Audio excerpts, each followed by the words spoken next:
Joan Kelley Walker, and I'm here today with Jason Cameron, who's the Director of International Fashion Encounter. Join us as we take a walk down the Fash Avenue. Hi, Jason. Hi, how are you? Thanks for joining us today. Thank you for having me. So let's start with a big question. You wear a lot of hats in this industry. Can you tell me about that? Yes, so when I started off in the industry, I started off in the styling world, and I went into the modeling world, and I had an acting agency, and it just all organically grew. And I was approached by the original owners of Toronto Fashion Academy to help open a different type of private institute within the Canadian market. Fell in love with the idea, bought them out within 3 months, and now we're in 4 countries. And we're a private institute that provides workshops that builds portfolios and resumes for anybody from a student in fashion to an expert in fashion. So that explains TFA. What about IFE? How did that fit into? So International Fashion Encounter came where we all, sat down in the team. We call it the TFA family, where we really sat down and figured out what is going on when we're featuring international designers. There's a lot of fashion weeks within the Canadian market and Toronto market, as we know. There's almost 10. And we are all basically going after the same designers or going after the same market. So IFE is really mainly providing international designers a platform to showcase in a specific city that we hosted in. And now, do you think that all these fashion weeks, 10 of them you mentioned, do you think that's too much? Is the market too saturated here in Toronto?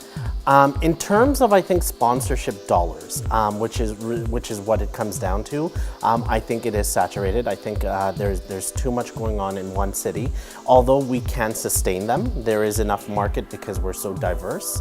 I think there needs to be a platform where they all come together and work together in not only planning, but also sorting out dates and having somebody to give out the sponsorships, because there's not much when it really comes down to, there's only a specific number of hair companies, there's only a specific number of automobile companies. So, we need to really have that, what we call the godfather, or somebody who can really govern this power. Do you think it's maybe a matter of kind of thinking outside the box? Like, everybody automatically in fashion gravitates to sponsorship in the beauty, the hair, the cosmetics, skincare industry.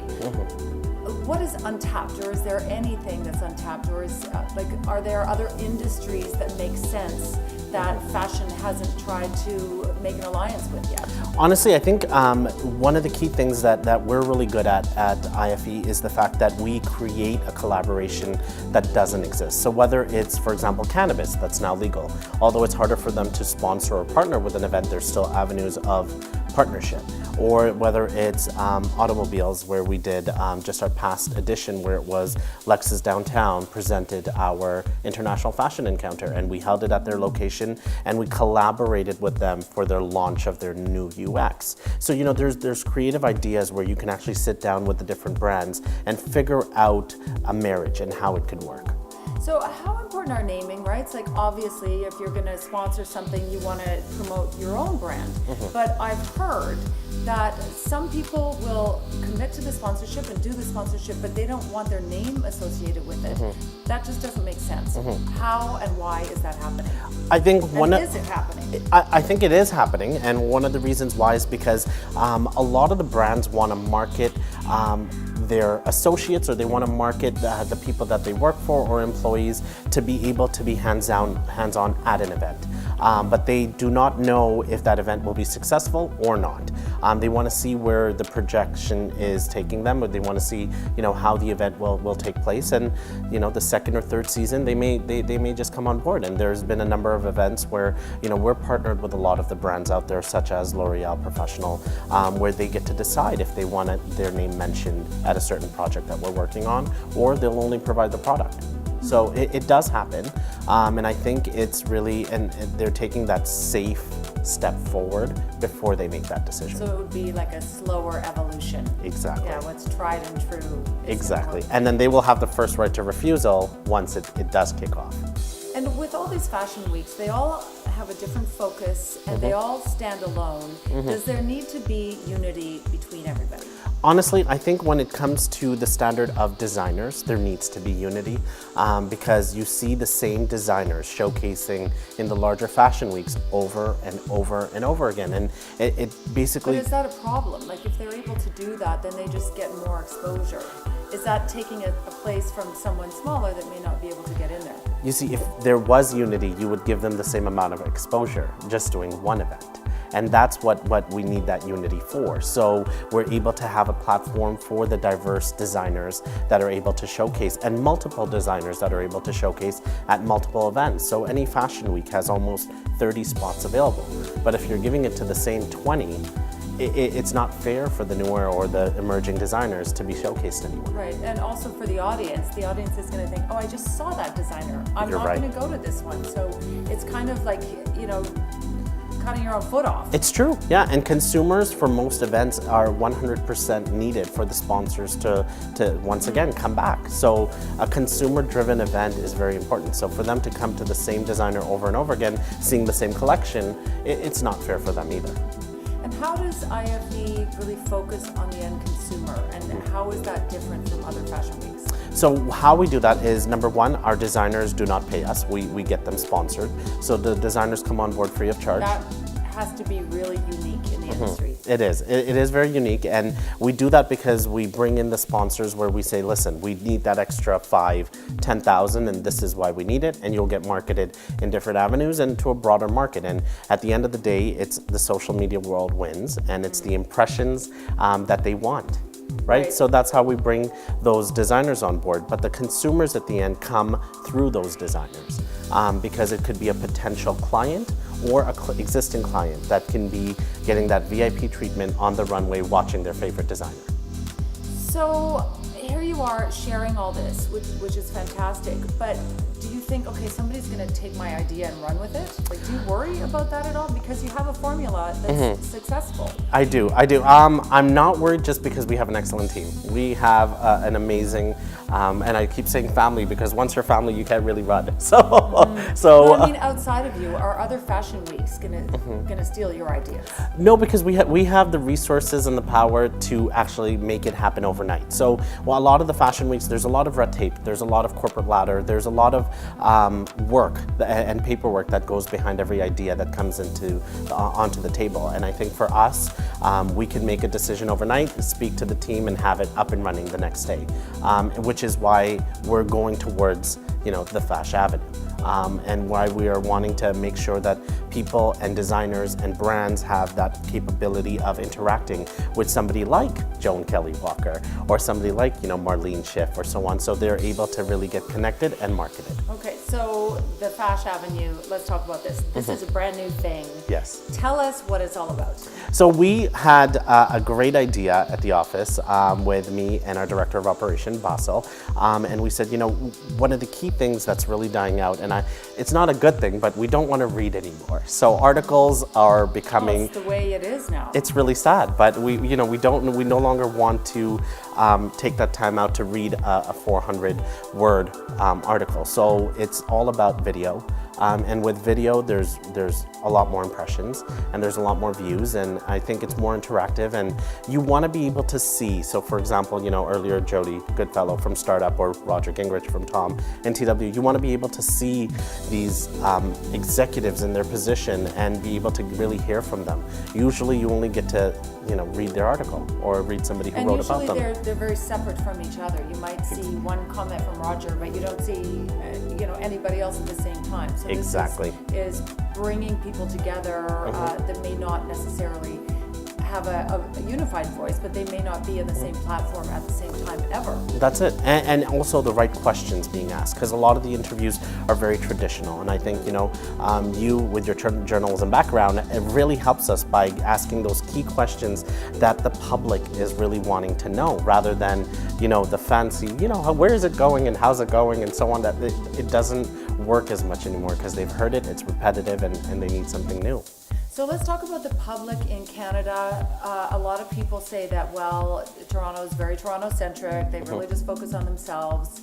all of these fashion weeks, do you think the rest of Canada is being left out? Yes. Oh my God. It's all about, when you say all about Canada, it's really all about Toronto. It's, and it's funny because it is, but it isn't. We do need to include the different fashion weeks. So compared to, there's Atlantic Fashion Week or Indigenous Fashion Week or so on, we really need to create a platform where we're able to go out and grab one or two designers within their fashion week who have done an amazing job, who have done, whether they're top in their out of the fashion week or they've done something very different.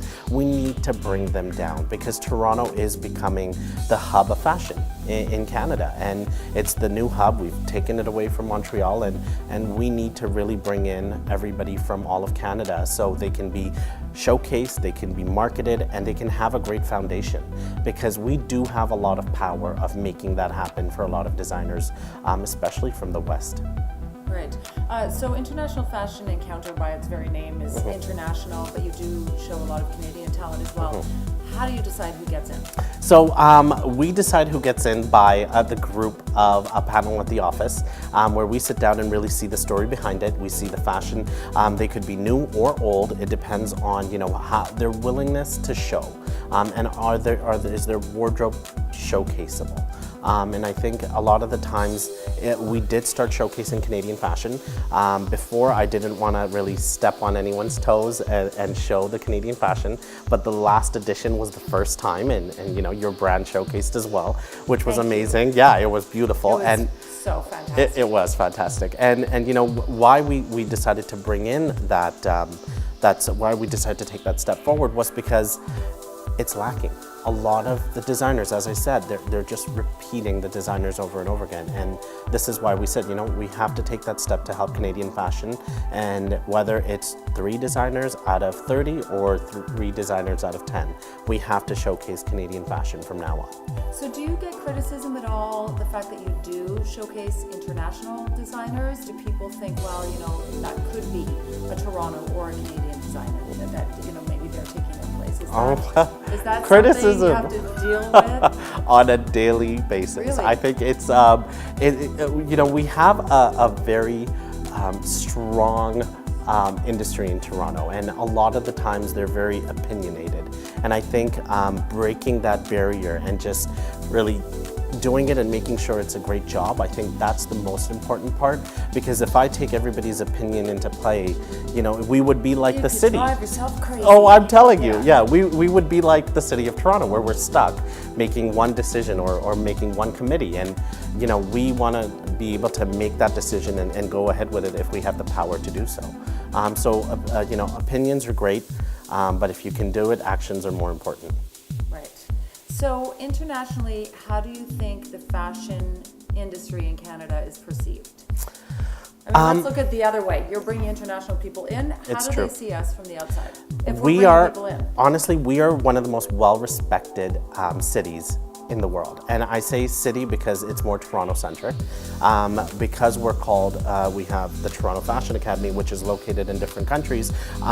It's respected more by the name Toronto rather than the brand that's Canadian. Because people perceive Toronto as the most diverse city on earth, as the most welcoming city on earth, the nicest people on earth, and the most helpful. And I think that helps us really elevate the brand outside. So whenever we went to Dubai and Nigeria, where we showcased before, we were received with open arms, and we were received very well welcomed, and it was a fantastic show. So with all these fashion weeks, things are really changing a lot, really, really quickly right now.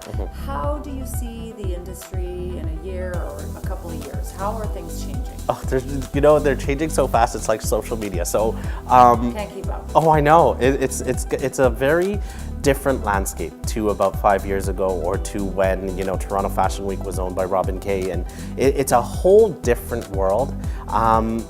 I'm almost worried to see how it turns out. We have the business leaders and the leaders in fashion that are running the industry right now, and they're doing a fantastic job. I think the only thing they really need to do is unify, because there needs to be a governing power. Some some people don't think that has to happen. They do. But the thing is, if everybody was working together, it would be one fashion industry. Right now, it's 10 different fashion industries. Whether it's African Fashion Week, whether it's Toronto Fashion Week, whether it's TOM or TW, if there was at least a tabletop discussion where, you know, there is a unifying statement where if there's something major that needs to happen, it needs to go together. Of course, nobody can stop another from starting anything, but as long as they're well informed, I think it's really important, because a lot of new people in fashion are able to think that they can start something tomorrow and it'll be very successful and very grand, and that's not how it is. It takes years and years and years of proving yourself and working, and that's what we saw at Toronto Fashion Academy. When we opened, we were the outsiders of the industry. We weren't accepted by most of the institutions, as well as the brands that I call friends now. So, you know, it's a constant proving your approach and what you do. Right, and it also is just doing what you do and doing it well, and then people respect it. They see results and they think, wow, that's super great. Now, what have we not talked about? Is there something that you want to comment on? I think the future of fashion is going to be very exciting when it comes to the fashion weeks that are going to be presented. We are launching the Fash calendar, which will be a platform for all fashion events to direct when they're doing their fashion weeks or their fashion events. Because a lot of them overlap, and it's very difficult to keep track of. And so we are launching with the Fash Avenue, the Fash calendar, and even the smaller charitable events or you know, industry events where people don't have a resource to go to. And with Toronto Fashion Academy, after we sent a survey out to thousands of our students, the 95% came back to us going, unless you know the event and you can Google that event, that's the only way they know it exists. There's no center or there's no hub they can come to really see what's going on in fashion. And most fashion events are lacking those consumers. Right. So exactly, and I go to a lot of them, and it's fantastic. It's everybody in the industry, and it's always so nice to see everyone, and the wardrobe is spectacular. But how do you get the consumers in there? Exactly. That's the hard part. Information. As long as they know what's happening, they'll be able to come out. It's really exactly. It's all about information and how to get in. That's really it. And you know, sadly, I don't go to a lot of fashion events, but why is that? So because you have two little boys. I do. They're amazing. But no, I think with fashion, I've really learned the fact that, you know, as you said, you go to a lot of fashion events, but you keep seeing the same people over and over, and the same influencers and the same bloggers. And although I love them all, how many times a week am I able to see one person? You know, you run out of conversations. And now what we've done is at the office where we'll get our director of collaborations or operations or one of our stylists will head out and they'll take my ticket and attend these events, so we can give it to they can get to know people as well. Exactly. Because it's all about networking at the end of the day. Oh yes, that's what this industry is about. Great. Thank you so much. I could talk to you all day about this. Thank you. Same here. Sure we will again. So yes. Thank you. And this has been the Fash Avenue. I look forward to seeing you again next time.